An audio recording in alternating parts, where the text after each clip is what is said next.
First up tonight, have we ever witnessed a more blatant attempt to convince new Australians to vote Labor in the upcoming federal election, whenever that might be? Home Affairs Minister Tony Burke has embarked on a national citizenship swearing-in tour weeks out from polling day. Now, it started a week ago today. We talked about it last Friday in Western Sydney, where there are a clutch of seats Labor need to hang on to in the face of a combination of a revitalised coalition, the Greens, and of course a disaffected Muslim voting cohort that are angry about a lack of support for Palestine post that terror raid on Israel on October 7.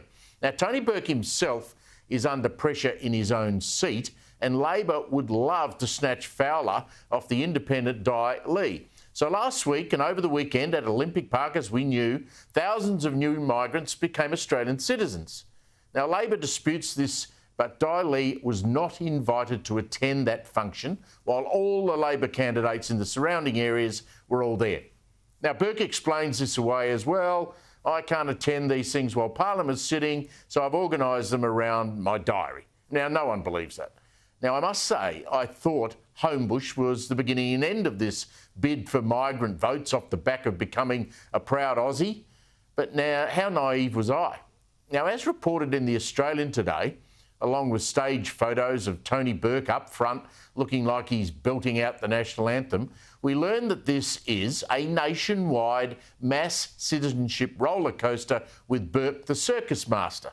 Hundreds of people in Perth yesterday and again today. Tomorrow, guess what? It's Melbourne's turn. So watch out if you live in the western or northern suburbs of that city. It's Brisbane's turn on Sunday and Toowoomba next Thursday. Now, well, he's a very busy man, our Minister Burke. He needs to get all of these migrants over the line, signed up, before Parliament is forced into caretaker mode in preparation for election day. Now, how's this for a fun fact? Listen to this. Those Western Australians sworn in on Thursday come from, wait for it, 60 different countries. Not bad considering there are only 195 countries in the world, including Vatican City.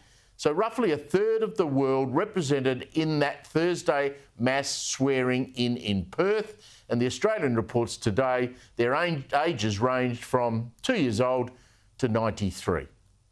Now, Labor MPs, hoping to hang on to their seats at the election, were all in the crowd with Hasluck MP, Tanya Lawrence, pointing out to the freshly minted Australians that the electoral boundaries in her own seat had changed.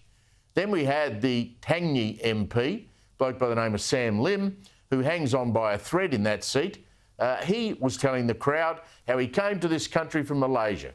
He grew up back in his homeland in a house with no toilet, kerosene lighting and a mud floor. He had a worse upbringing, obviously, than even the Prime Minister. And what a rags to riches story to inspire the crowd to follow his lead into politics, of the Labor brand, of course, and turn their new nationhood into a proud life of service to the people of Australia.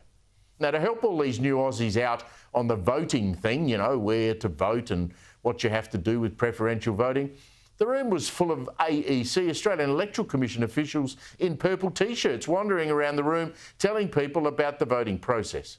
I mean, it's really hard not to be cynical about this industrial-scale operation, and what it does do in the middle of a housing crisis, again, is shine a light on how many migrants we're actually bringing in to our country.